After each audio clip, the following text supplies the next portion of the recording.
Hello, Melissa Crook here. So happy to be here today with you on the F.E.E.L Podcast. I am welcoming back a friend that was with us a couple of years ago. I believe it was season 4, I think, that Valerie was with us. I'm losing count of seasons now. I think it was season 4. It was definitely spring 2 years ago.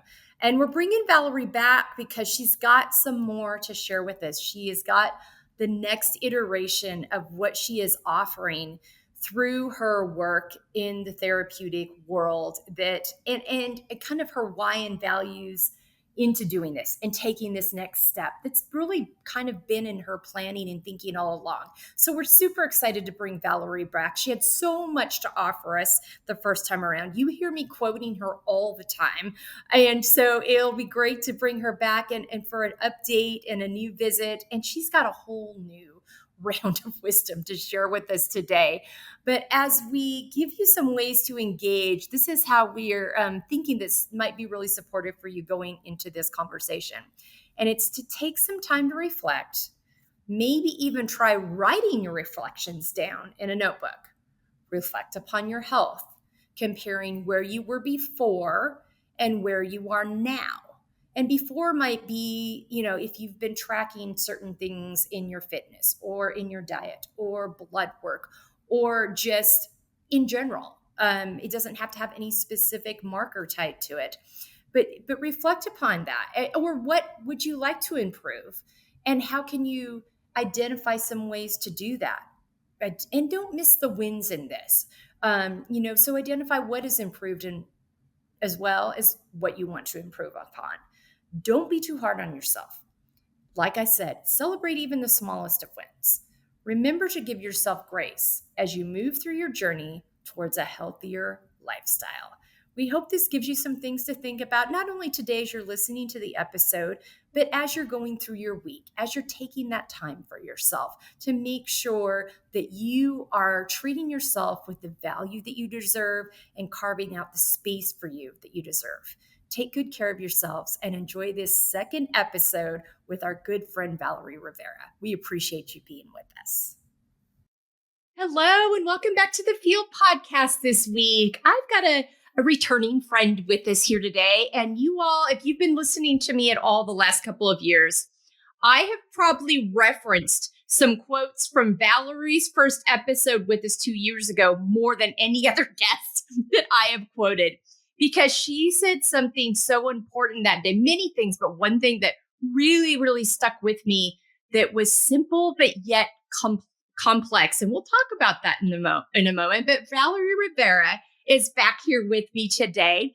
She describes herself as full of determination, curiosity, and how resiliency has been a foundation for her through the different seasons she's gone through in life and challenges she's faced. But I'm so thankful and grateful to have Valerie back with me today. Welcome back to the F.E.E.L Podcast.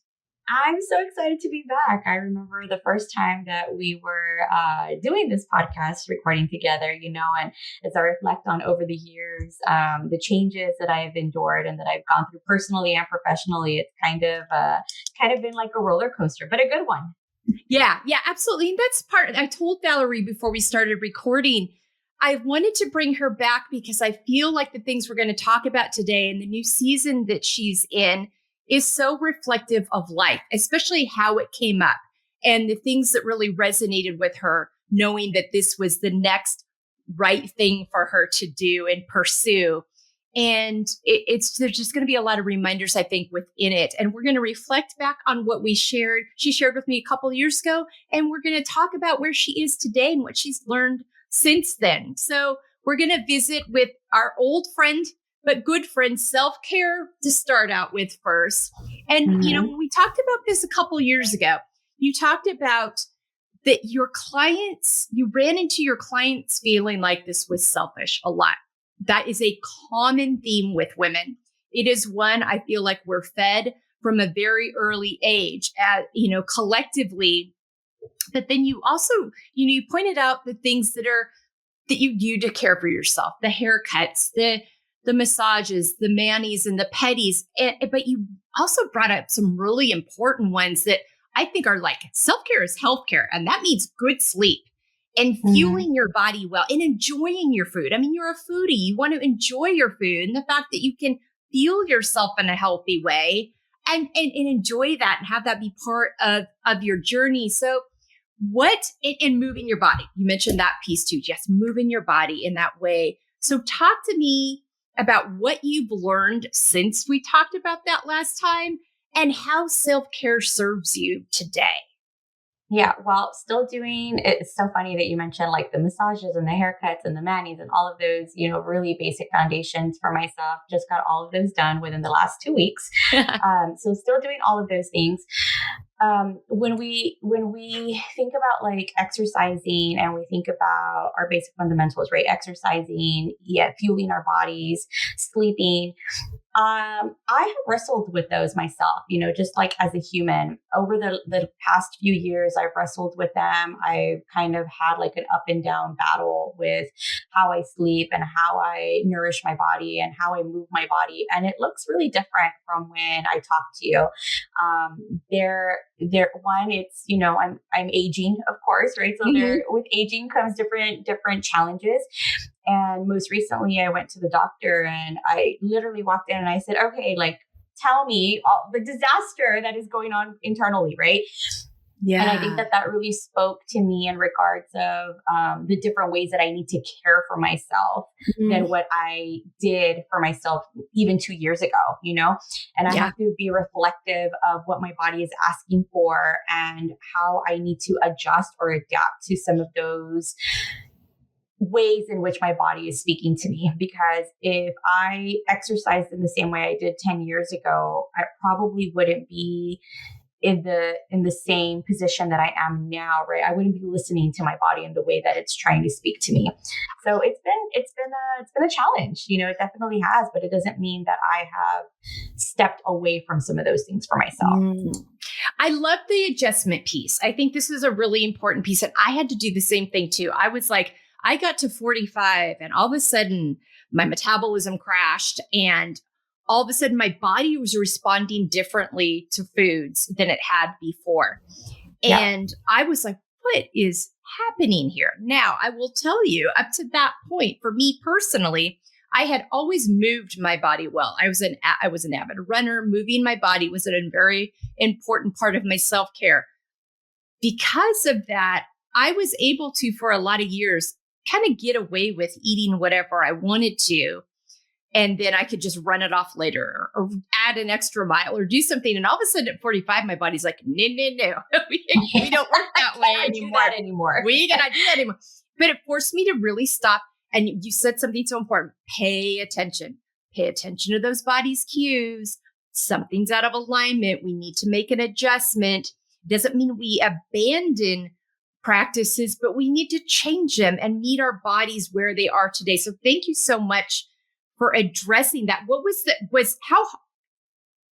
is probably the biggest adjustment then, besides that being in tune? Because all of a sudden, when your body starts giving you messages, it's really easiest for us to go down the route. Oh gosh, my body's letting me down. Instead of, no, my body's trying to tell me that she needs something different from me now. So talk about Yeah. that too. I think it's almost like a grieving process that you go through because when you're so used to doing things a certain way and all of a sudden your body's communicating something differently or it's asking for something differently, to let go of what you are familiar with is really difficult. And so, waking up at 4:30, 5 o'clock in the morning to go to a class at 5:30 may have been easier for me 2 years ago. And where Yeah. now it's like, well, I really have to reprioritize my sleep because I don't have the same level of energy that I did even 2 years ago, right? So the best way that I can describe that is reflecting on where you were then versus where you are now. And it doesn't mean that it's going to be it doesn't mean that it has to change for the worse, right? It means that maybe this is a new direction in which your body, your mind is taking you to, and you're going to be able to explore something different for yourself that brings you a sense of contentment in a different way. Yeah, that's a great way to explain that. And we'll talk about that more when we get to the emotional, mental, physical health piece. But also too, I would imagine this created a new type, you might have to maybe rethink, your healthy boundaries and the boundaries you put around how you fuel yourself, how you move yourself, adjusting those things. That's something I know, it might have been, more protein, more fiber, less of this kind of, and looking at my macros, all those kinds of, that's for me what I've gone through. But also just like, okay, those things, I cannot have a drink after 7:30 anymore, or this mom is not sleeping. Like, Right. just like, that's just not, that's how, so talk to me about the boundaries, but also too, you have this new venture. Your child's getting older. I mean, I think it's, so talk to me about that reassessment, because the quote that I was talking about earlier that I have quoted from you 5 million times because it's so good is whatever you're saying yes to, remember, that means you're saying no to something else, and you better be okay with that thing you're saying no to. I cannot tell you, Valerie, I probably should have had you patent that or something. You could be making money off me right now because I have quoted that so many times. So talk to me about that piece of the journey. Well, there's been various phases in my life that I've gone through where I have needed to reprioritize a lot of times, right? A lot of times. And I've needed to, and there have been moments in which I have said yes to certain things and then have realized that that's not in alignment with my values in the moment. Mm-hmm. And so then I've had to go back on that. I've had to backtrack. And a lot of the times, people say like if you are a person of your word, then you have a strong foundation to stand on that other people will, it's essentially like building a trust factor with people, However, if I don't allow myself to change my mind, if I don't allow myself to backtrack and say something different, then I'm not being true to myself, right? I am essentially meeting everybody else's needs and expectations. And so that goes against me. And that will create even more internal dysregulation that I am willing to live through. And so, the phases that I've gone through is, of course, being married, before my son came along, and my husband and I had 10 years without a child. And that was great because we got to experience life in a different way. But when a child comes on board, it's like really needing to reevaluate how we're going to do life. And my son is getting older. He's 8, going to be 9 soon. And he comes with he comes with his own schedule, Oh yeah. He has his own things going on, but I think what's been helpful in allowing me to be in a place with him to give back to him was that my husband and I did have a lot of good years alone, together. And we have always made it a point to say, well, he is going to be our priority because that's essentially how we're going to give back to our family, Yeah. Which means that that's going to change a lot of how I do things for myself, right? Sure. When I choose to go do my hair, when I choose to go get my nails done, when I choose to give back to myself, is going to be in a way that doesn't take away from him, you know? So it's a lot of adaptations, of course, Yeah. But you still, like, this is important. You still make the space for that. I think so many times as women, we will put aside the self-care and not like continue like, okay, I can work around this because you said this before. And when you have a filled cup, when you've taken that time to care for yourself, you are more fresh, authentic, prepared to show up as your best, healthiest self when you take the time to do that. And so I'm so glad you spoke about it's like, no, I still do these things. We look at the schedule differently and we work around in a way that it works, doesn't interfere here, but also works for me, but we don't give that up. We don't push that aside because I still know that is foundational to me showing up as my healthiest version of myself for myself and for my family and those I serve, my clients. Yeah, absolutely. Yeah. I would not be able to give back to my clients. I mean, sitting in a room with clients day in and day out takes a lot of emotional capacity, a lot of mental capacity, right? I can have this really big window of emotional and mental capacity for them. And that starts to dwindle as the day goes on. So by the time I get home, I have to find a new way to regenerate some of that for my family. Sure. I would say that that's been a challenge, even just as a therapist in practice for a while, like that still continues to be something that I have to be intentional about. So giving back to them, giving back to myself, I have to be intentional about that. Yeah. Yeah. I talk a lot about, I've had a few guests that talk about, on my drive home, I decompress. I listen to my favorite music, my favorite podcast, or nothing. I listen to nothing, or I pull into the garage or the driveway and I sit there for 5 to 15 minutes and deep breathe and just prepare myself for that next part of the day, that next chapter I'm going into that's going to be at maybe as demanding, but in a different way. But I want to make sure I show up fresh. So yeah, those moments matter. And we want our people to remember us in a way that doesn't feel like they were getting the last ounce of what we had to get, that we were present with them. So thank you so much for that. I think that's so important to remember. All right. Taking care of our emotional health, mental health, physical health. You are very aware of these practices. They're a major component in this new portion, this of your chapter where you're taking your business now, where it's beyond therapy practices. There's more to it than that. And it really tends to the whole person, their whole health, which is, such a powerful thing, I think, for you as a practitioner, a healthcare practitioner or a mental health practitioner to model that I'm in the business of healthcare. We're addressing the whole person here. Talk to me about, and you have a beautiful story and beautiful in complexity, the day that you found out about receiving the grant and being able to move forward with this project. Was a dual-edged sword day for you? You were mourning the anniversary of the loss of a loved one and having that all come together and come full circle. But when was that moment that you determined, I want to address the whole person, not and go beyond what we are doing here from a therapy practice standpoint? My vision to create a wellness space for clients has been something that I've always imagined.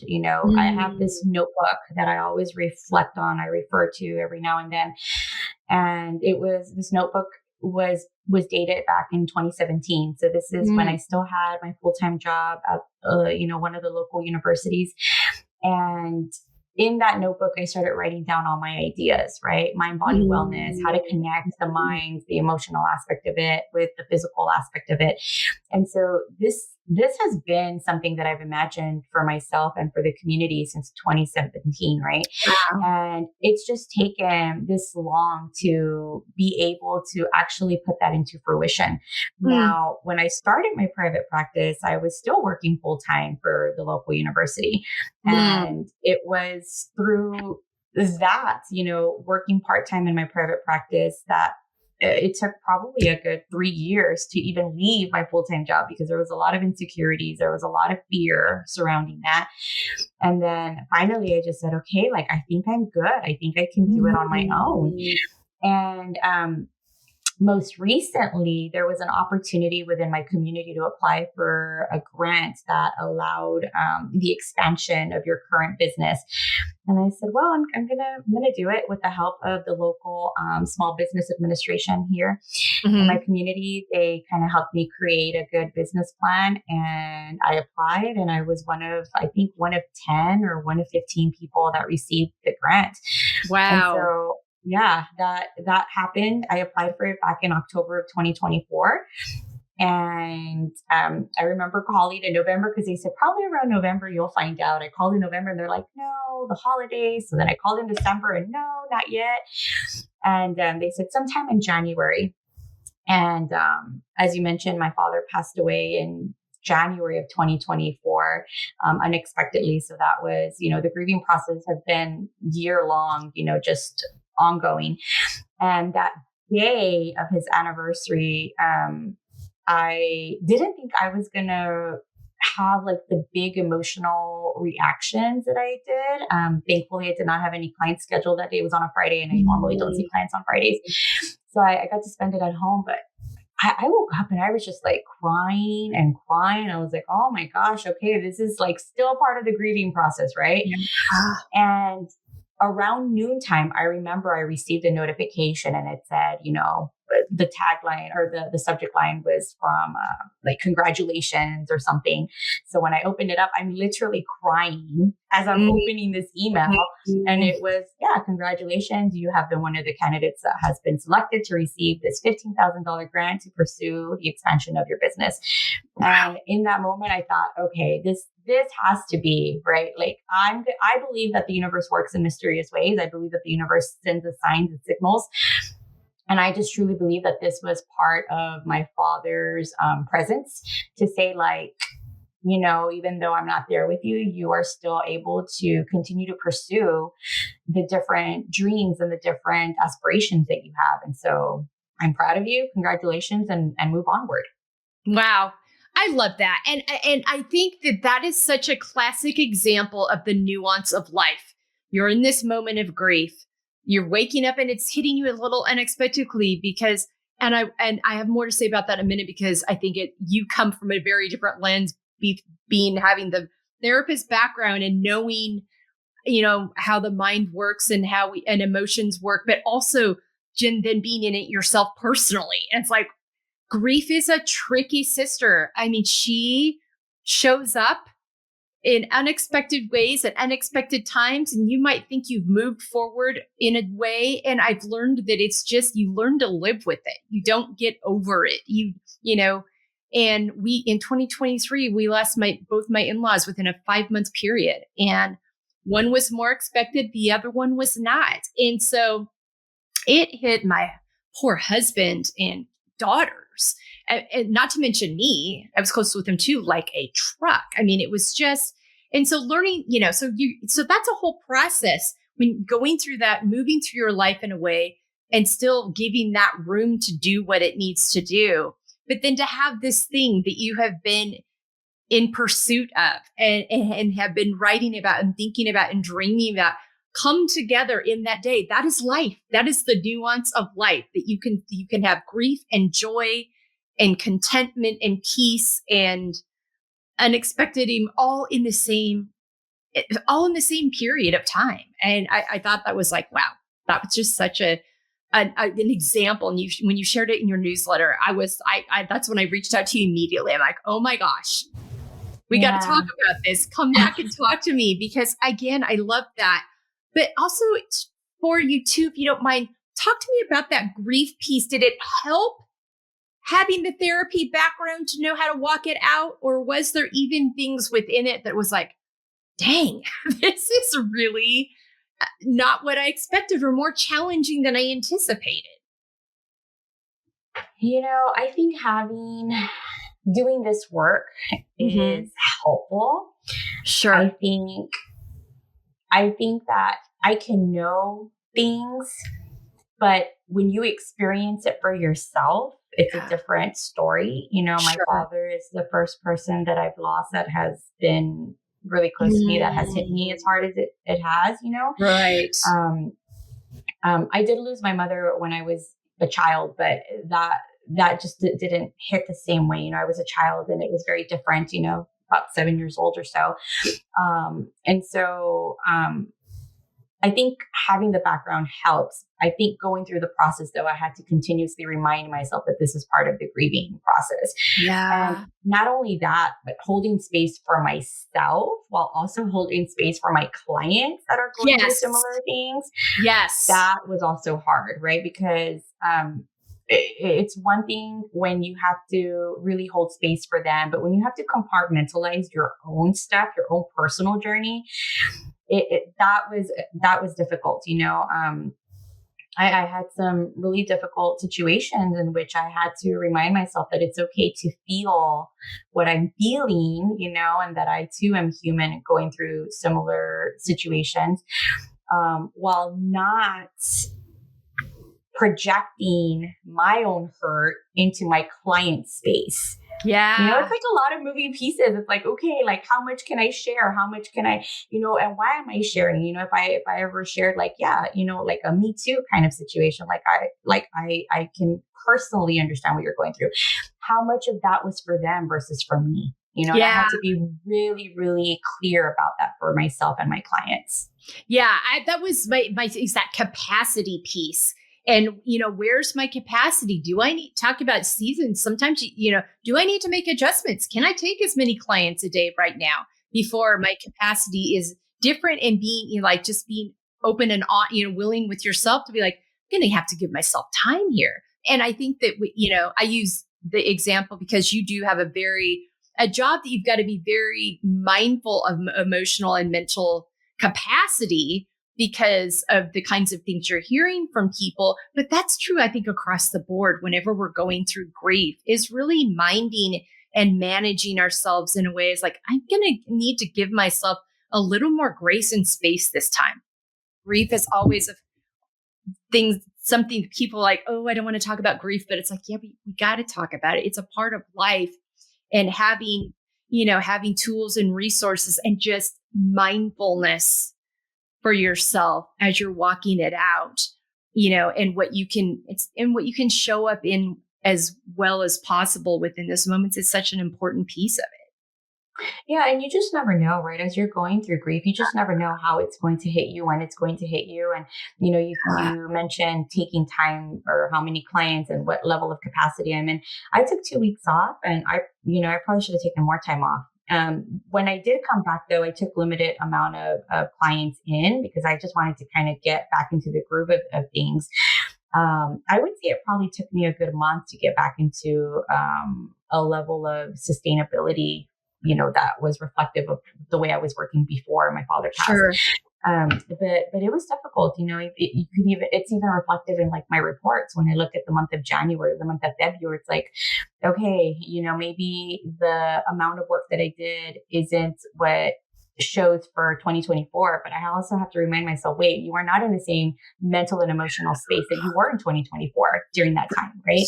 Right. Having a lot of grace and compassion for myself. And like I said, it's been a year-long journey. There were times where I'd look at I'd be driving and I'd look at the time and I'd be like, oh, let me call dad, see what he's doing. And I'm like, oh, like I can't do that. That's not possible. And so a year, I tell my clients this, like there's going to be anytime there's huge change in your life, expect that the grieving process will last about a year, because there's going to be first for everything, right? Yeah. First holidays, birthdays, Christmas, Easter, all of the first without this person in your life, whether that's through a breakup, death, whatever that looks like. And so pretty much it's been a good year worth of grieving the loss of my father. Yeah.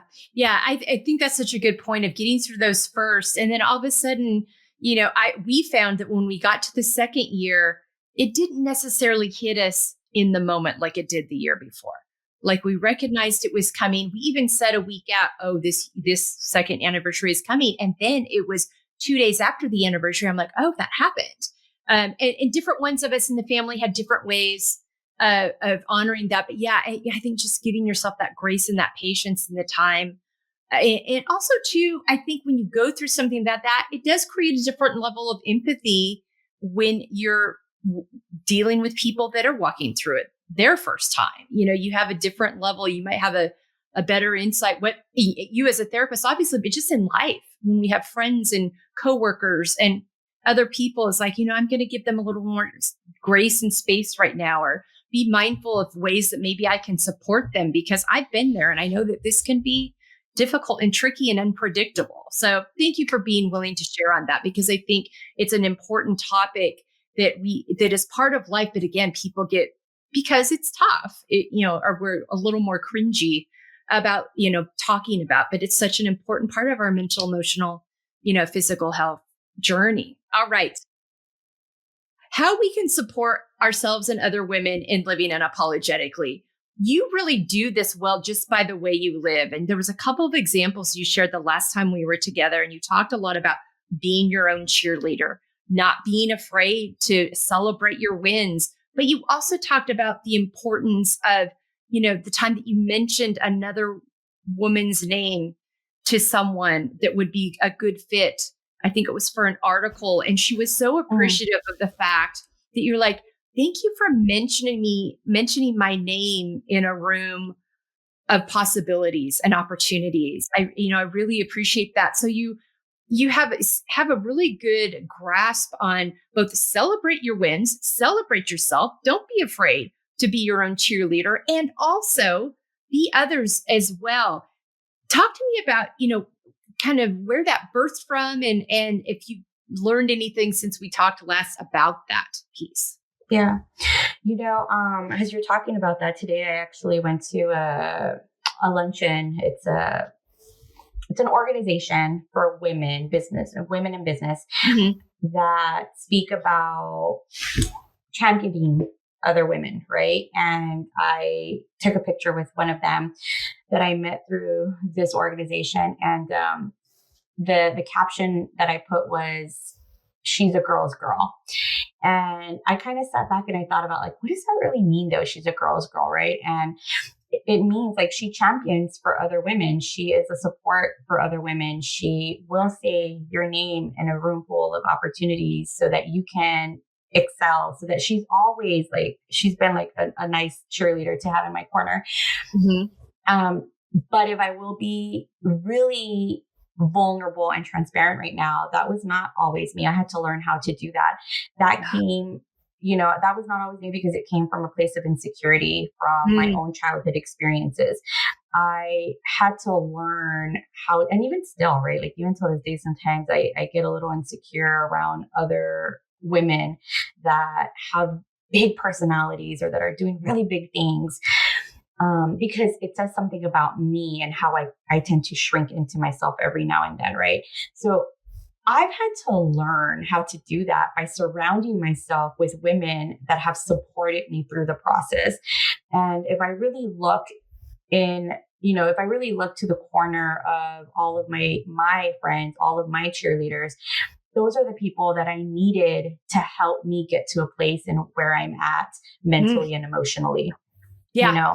They have really been a strong foundation of support for me. And anytime I say I want to do, this big project, instead of saying, no, that sounds way out of league, or that sounds way out of like your capacity, instead they're like, how can we help you do that? Like, I want to be a part of that, Yeah.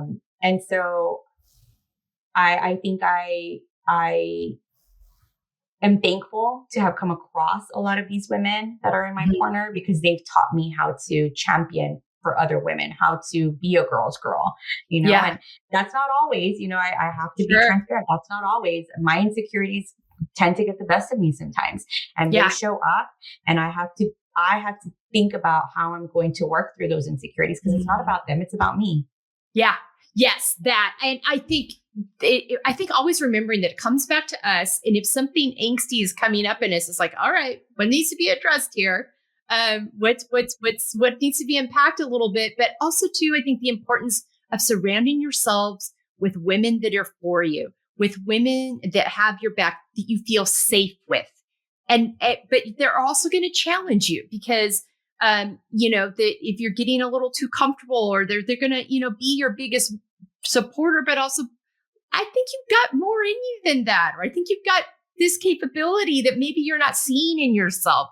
That's so powerful. And when we as women can do that versus seeing each other as the competition and having this scarcity mindset, which nobody wins with, we do not change the narrative. We do not move barriers by going this alone and trying to kick other women out of the way. We got to do it together. So thank you for that example of, and also be just being real with ourselves about, there's some areas that I still bump into some old narratives and some old insecurities that I have to be aware of and be mindful of, and make sure that I'm bringing those back home to me instead of looking outward, into why I've had, this certain person or her, the way she presents is impacting me. I think that's a real vulnerable thing that we all have to kind of confront sometimes. But thank you for sharing that. So important in our journey as we continue to learn and evolve and grow in this space because that's not, again, it goes back to these old narratives. And even, especially when you get into business and those kinds of things, we've been set up over generations to compete against each other for that one spot at the table, instead of seeing the power in the more of us show up and do well, the more room it creates, because the more opportunities are out there because they see what we're capable of and what we can do. And that's your example is such an important part of that piece. Yes, the luncheon that I went to today was a commissioner and a mayor that sat on a panel. And one of the things that I believe it was the mayor that said, she is the first Latina mayor in, I don't know, I think like 27 years or something. First female Latina mayor, right, in her city. And she said, like, I am essentially paving the road for the next woman that's going to walk in and take my place. Mm-hmm. And I thought that was really powerful to be able to recognize that we cannot do things just for ourselves, right? Like selfishly, we do, primarily we may, but secondary, it always has to be about how else are you going to create a space big enough for other women to be part of whatever history we're trying to make. Yeah. Yeah, absolutely. Yeah. That paving that opportunity, opening that door, and I love that so much. Thank you for that. All right. I have a very close connection with this and you speak to this so well, but the importance and the role that coming back to your why and your values and everything you do plays in your life. This is a core principle of yours. Your values are posted in your business. This is something you really take seriously. You revisit your why. Talk to me about how that has continued to grow and evolve over time. And if there's a new set of why and values as you take on this new adventure, or if it's just more of the same and an expansion of them. My why for my business has always been about me having the flexibility to tend to my son, right, to my family. And that remains my why even up until this point. It's been about saying yes to him in whatever capacity he needs me in, whether it's to attend an awards assembly and go to, a kite day, like all of those things. It's that has remained the same. I think what has been added to that is the expansion of where I'm going with my business is about creating lifelong sustainability, whether that's financially, whether that's a legacy, right, that I'm creating for myself, primarily for my son, for my husband, whatever that looks like. So I think this expansion, again, I think big, right? And I tell this to one of my friends that, well, she was my business coach, turned into one of my friends and continues to be my business coach every now and then, right? But I tell her, like, I have such big ideas. Like, I dream so big, but the execution of some of these things gets the best of me, right? Because I'm like, okay, like, and she tells me all the time, she's like, stop running towards the shiny things. Like, what's one shiny thing you're going to run to? Pick one, because then I overwhelm myself. But I think because I come from, like, my childhood filled with poverty, right? And that in itself is traumatic when you think about, like, financial resources. And I think so big because this is a life that I want to build for the next generation, which is my son. And so I think at first it was more about flexibility to be in tune with him. And now the expansion is more about creating a lifelong legacy and financial foundation for my son. At least that's the hope. Yeah. And I think when you grow up in poverty, I had a call with a woman the other day who had a similar story, and the motivator that can be, but it's a tricky balance because there's also, I don't think we realize the mental, emotional, traumatic impact that can have as a driver. And so being able to, like, unpack those things and keep your why and your values authentic to you in a healthy way, but also classic example of how something can motivate you to do some great things, but also tending to the parts of it that were hard and not allowing that to continue to impact you in an unhealthy way. Can you talk about that a little bit? Because I think that's an important piece that we miss sometimes when we watch people after coming from a background where there was a scarcity. Mm-hmm. And then, my dad grew up very poor. Well, so in response to that, there was always a lot of money, even by today's standards, in savings, but yet there would be a need come up in the family with one of us, and he would tell us he didn't have the money because he was so scared to let that get below. So that's an example of an impact that was never dealt with, of like, okay, you're not there anymore. So can you talk about that a little bit? Yeah, well, the part of the trauma that you're referring to, growing up in poverty, the brain doesn't know whether we're still there or not. It thinks that we're still there. So we're going to behave as if we're still in that same situation. You can have all the money in the bank, which same, right? Like, it's like, oh, we have to hoard our money because we don't know when the next catastrophe is going to happen. Yeah. And even when the next catastrophe happens, we'll know because a bigger one can happen. So then we sit in the cycle of struggle because we're used to that. People are used to, well, I've lived without aircon. I've lived without, things that are privileges now, right? That my son will never know what it's like to not have cable, to not have, these luxuries that I definitely did not grow up with. But that's the whole point here, right? Is that we're creating generational wealth. And by generational wealth, I don't mean millions, right? I just mean stability, a comfortable lifestyle. Exactly. A comfortable lifestyle for stability. Right.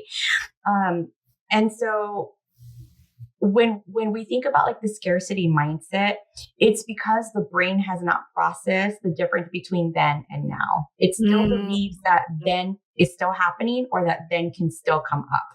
Wow. And so it's difficult to change the mind frame in which you live in, even if you have all of the resources. We kind of want to hoard those resources for really, really big things, Yeah. So I myself have also tried to, and still go through that, right? Where I have to remind myself that, hey, like, your situation is not the same from when you were 10 years old. Your situation is very different, and you have privileges and you have luxuries, and how you choose to utilize those has to come from a place of health as opposed from a place of scarcity. Abundance is something that is also very difficult to manage because when we have abundance of something, the fear of losing that can be very real. Yeah. And so I think that when you talk about your father having this money and then not utilizing it or sharing it, it's because how is he going to make up for that money that he's essentially giving out, right? There's no replication of that. There's no growth in that. Yeah. And it's the same for me, right? Like, you think about this money that you have, it's just sitting there. It's not growing. How do you make it grow? Well, I don't know. I don't know how to make it grow. So then the fear comes up again. Oh, wow. Thank you for explaining that cycle, because I think that's, again, one of those things we don't talk about a lot, but it's very real. And having an understanding of that when you're dealing with somebody, like as a kid, I didn't understand that. I didn't know that.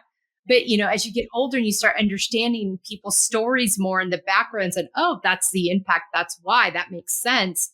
But I think there's a lot of a power in that, in how we communicate and connect with each other when we can put those pieces together. So thank you so much for that. Living out of your own expectations versus others. This is a very important component for you. And it's something that you also are mindful of like, I got to make sure my expectations are healthy and realistic, and they're not putting unreasonable demands on me, but also making sure they're from me and authentic to me and not from other voices and outside places. So talk to me about your expectations journey as it continues to evolve and grow, and as you go into this new season. Well, I think expectations are ever changing based, again, off of the phases of your life that you're in, right? If they're not changing, then we're probably not being reflective of our own values, of our own foundation. Yeah. And so the expectation to live authentically through the phase of life that you're going through is important to discuss, not only within yourself, but the people that support those for you, so like my husband is a foundation for me. If I want to, with the expansion, when I wanted to do the expansion, his support is important because whatever stressors I go through or whatever highs I experience, I want him to be a part of that. And he is going to be a part of that regardless. Even if I don't talk about it, he's still going to notice, right? There are things going on. Yeah. So outside of my girlfriends being my biggest cheerleaders, he as my partner, as like the most important person in my life outside of my child, has been my biggest supporter. And he has helped me evaluate those expectations. He puts me, sometimes he's my therapist. He kind of just puts things into perspective for me. In a way that allows me to see things differently, because I too can also be, just as human beings, we can be very narrow-minded, very narrow focused. When you have a goal that you want to reach, that you forget to look at the outside perspective of things. And so sometimes when I tell him about the expectations that I have for myself and for our family, he reminds me of, okay, that's an expectation you have now, but like, remember that this value is what you've mentioned has been important to you. And it doesn't sound like those are in alignment. So either we're going to have to reevaluate the expectation, or we're going to have to reevaluate the value. Because if they're misaligned, you're going to be in a state of distress and dysregulation. Yeah. Yes. It's so nice to have that voice with someone that you trust, that knows you so well. Brady very much serves that role for me. I mean, he was the first one to tell me in 2019, all right, my love, this friend anxiety that it's been walking with you your whole life, it's time to sit down and have a serious conversation, and do so. And I was like, I know. I mean, but just having that person that knows you, that and trust wants what's best for you, but that also has just a little bit of an outside lens. They're like, have you thought about this? I mean, even just with things that I do with this, he'll be like, have you thought about this? Or have you thought about that? I'm like, oh yeah. It's just good to have that trusting voice. And it's so powerful. And this goes really nicely into the relationships piece we'll talk about in a bit. But before we do that, talk to me about accepting the layered aspects of yourself, all the pieces and parts of your life. We talked about the struggles that you had growing up earlier. You've lost your father in the last, little over a year. Your child's growing and you've got different responsibilities there as he gets busy. You've got this new adventure you're embarking on. So there's all these, your relationship with your husband, continuing the relationships with your girlfriends. There's all these layers and all these pieces and parts that make up who we are. And some we love and some we don't. But I talk about the fact a lot that you got to get, for me, the first component you got to get a handle on if you're going to value yourself and prioritize yourself is accepting all those parts of yourself. So talk to me about your own layers journey within that. Well, there's, doing the work that I do, there's always time for self-reflection. There's always a client that will remind me of something within me. There's always a client that will, whatever they're going through can be significant of something that I'm going through in my life. And so the layers are also ever changing, right? Like it's almost like an onion. You kind of like peel and peel and peel until you get to the core of something. Yeah. And then that can be healed. And then you come up with another onion, right? And it's like, having to peel back those layers. And some are a lot slower than others, right? Some you can get to the core right away. But the layers are, I think about the core, and the core for me is my childhood. That's the core, right? Because if I think about the core or a root, right? The root is my childhood. And it goes into it has very different directions in which it's taken me on this life journey. And some of those have been closed, and others have been ever growing. And there's going to be new roots that are created based off of where I'm at in my life. But the core is always going to be how I grew up, because it always takes me back to, if there's something within me that I'm struggling with, I have to be able to identify what the root is. whether that is a time in my life that somebody has either hurt me or a time in my life where somebody has championed me in a way that has allowed me to excel, right? Like I think about my high school dance teacher. She has been one that I would always look up to and still to this day, look up to her because she was a really core foundation in a time in my life where I was going through difficulties and struggles. And, she was able to provide me with sense of direction and motivation through dance.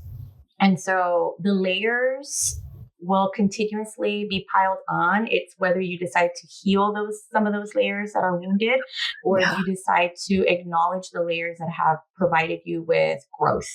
Yeah. Yeah. And knowing that they're all there, that's all a part of the journey, and we all have them. I think so many times we get caught up in other people's shiny moments. Like, listen, we've all got those things.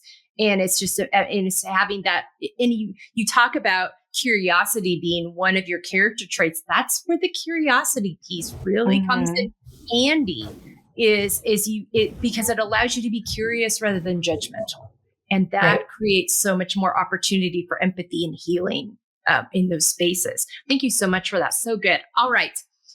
In living out F.E.E.L, finding empowerment, embracing layers, which is something that you speak so well to. You talk about your own journey. You have gone through your own healing processes, as well as you help others in their healing journeys. But also too, you talked about surrounding yourself with women that empower you and support you and your champions.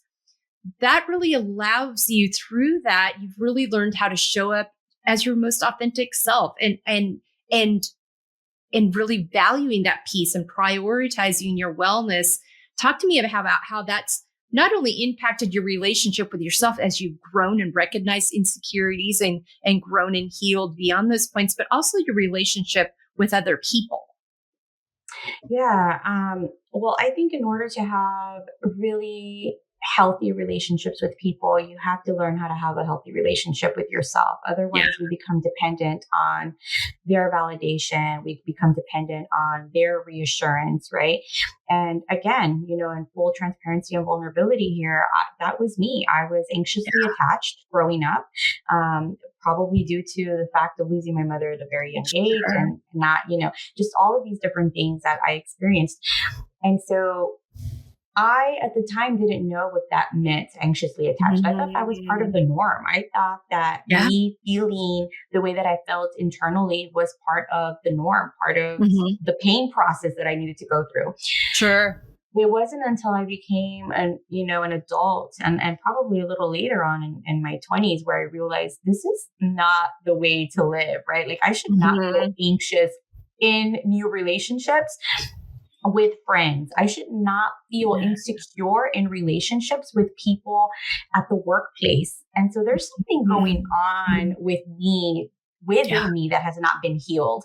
Sure. And so even now, right, as I've been on this lifelong journey, there are still points in my life where I'm like, you should probably take care of that. You should probably talk to your therapist about that, because if we just as humans do not continuously reflect, right, self-reflect and dig and turn inward, our outward relationships are probably going to suffer. They're not going to be long-term sustainable and you're not going to have a strong foundation within those. Yeah. So I think that's what's helped, even my marriage, it was rocky at the beginning because again, I lived with anxious attachment. Poor husband. Yeah.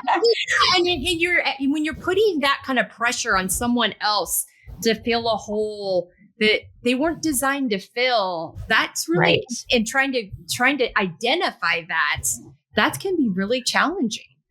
Right.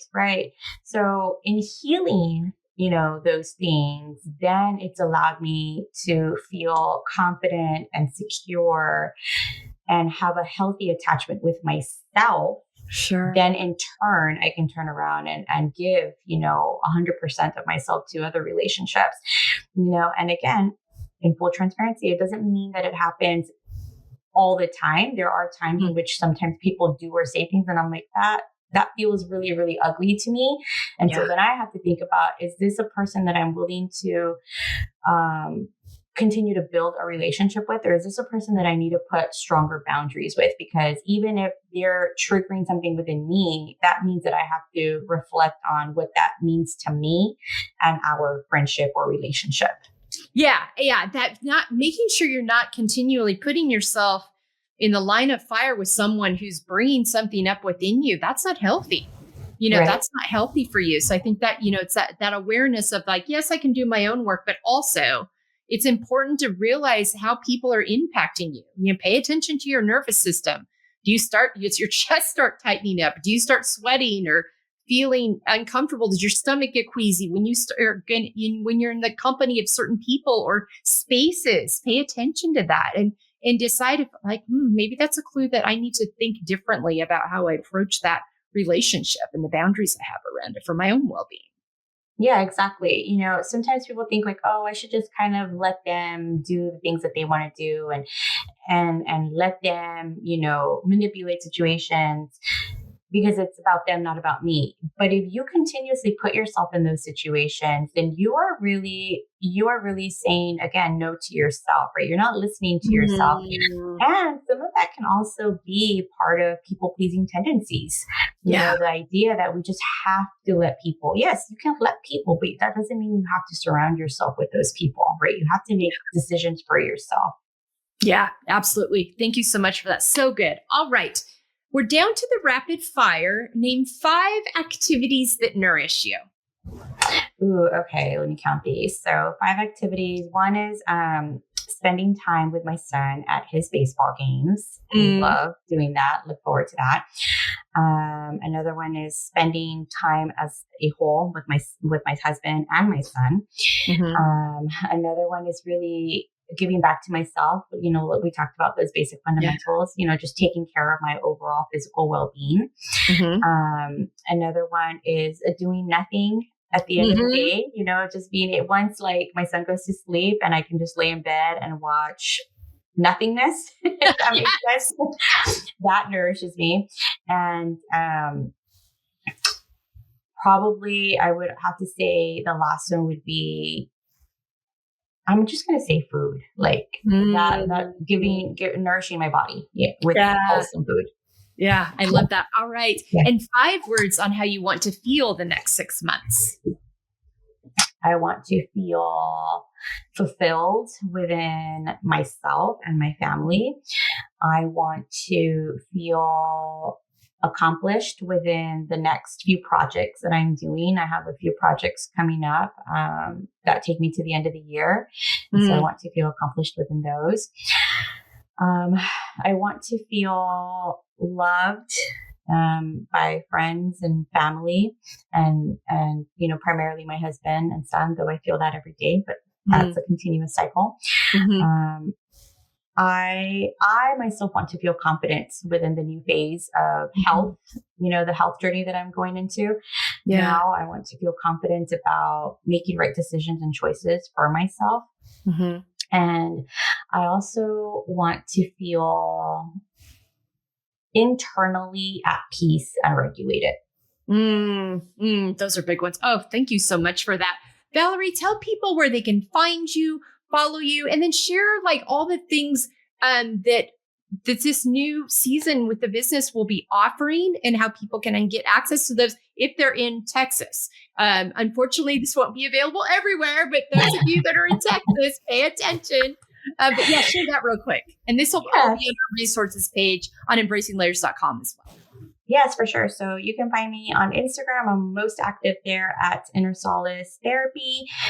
Also, that's connected to the Facebook at Inner Solace Therapy. InnerSolaceTherapy.com is my website. Now, if you're within Texas, I offer therapy services online and, of course, within my local area in Mission, Texas, and surrounding Rio Grande Valley. The wellness space is my next venture. So the wellness space is going to be here connected to my office where I'm at right now, and that's going to have infrared light therapy. That's going to offer sound bed therapy, salt light panels, massage chairs, with the idea of future expansion within the next, year or two, just depending on where life takes me. Uh, that will include a massage therapist, so there's a lot of growth, that's going to happen. Yeah. Um, Another service that I'm offering, and this can be really for anybody that is willing to travel to South Padre Island, Texas. I'm offering a couples retreat in September. So that's my next Oh, big wow. venture. Yes. So the retreats is something that I'm diving into as another source of services for couples and also individuals. Okay. Individuals will probably be next year, but this year it's going to be couples retreat. Oh, I love that. I love this expansion. I love this growth. I love this connectivity you have to it. And it's funny. I've heard a lot about some of these, the infrared light and the sound. Those are things we're hearing. They used to be considered, woo woo. We're hearing a lot more about these things now. Are these things you've practiced yourself, or you just practitioners that do it and you just have seen the value of it? Yes. So in my local area, there is he is a medical doctor that has his own center. Okay. And I've gone and practiced some of those things there. Mm-hmm. And there's another center here locally that really targets like athletes. My target is coming from a place of obviously mental health and healing. So the population that I work with has a lot of physical symptoms that they experience from traumatic experiences that they've gone through. And so again, mind body connection is important for me. So as I do all the things like EMDR, or I go through all of these different therapeutic modalities, my thought process, my idea is to do that while also then having them practice some sound bed therapy, right? Yeah. Sit under the infrared light therapy to reduce even health issues that they're experiencing. Sure. Yeah, because these somatic experiences are a very real thing. I mean, so having that all in one space to offer people, oh my gosh, that's so powerful. That's so great. I love this. I'm going to be following this. This is wonderful. Well, Valerie, thank you so much for taking the time today. I appreciate what you do and how you show up in the world. It's so valuable. Go to our resources page, folks, and take a look at those retreats. Even if you aren't in Texas and you can't get access to these things that she has through the state, whether you work with her online or locally, those retreats, I can tell you, we have personal experience with Valerie. It's going to be worth the time to take a look at that and see if that's something you want to invest in. So all those, again, will be available on our resources page. Thanks again for being with us. Take good care of yourselves this week, folks. Listen to your body. Is there something telling you that you need to take a look and see if your values are in alignment, or your boundaries are in alignment? Do you need to make some shifts in your self-care? We go through different seasons. We go through different times. Pay attention. Know you're worthy of it. Be your own cheerleader and surround yourself with people that think and love you and value you that way as well. Those are some takeaways I have from today. I hope you do too. Take good care and have a great week. Hello, Melissa Crook here. Thank you so much for joining us on the F.E.E.L Podcast today, Finding Empowerment, Embracing Layers. I hope you found today's framework and resources supportive and informative. To learn more about all that we offer here at the Embracing Layers Network, visit embracinglayers.com. You can go to our contact form to schedule me as a speaker for your next conference, workshop, or seminar. You can go to our book page to order our book that Jessica Garrison, our wonderful and talented writer and author, authored with my support. And engage with this framework in written form with your journal or in a book club with other women, inviting them on this journey with you. You can look at our resources page for all of the helpful and insightful resources our guests offer and share. You can find the schedule for our weekly Together We Feel women's panel conversations that we're holding each Monday on our YouTube channel. And you can find the links to all the spaces and places you can follow, engage with us on social media, and join our engagements that are happening on our Substack site. There is also a donation page where you can donate to support our work to ensure we can continue to bring you these incredible guests, conversations, and support. Thanks again for joining me this week. Share with your friends and give us a review on your favorite listening platform. Your feedback helps us ensure we're bringing you the content that will best support you and having an empowered, embracing layers journey. Take good care, and thanks for giving us some of your valuable time today. We truly appreciate you so deeply.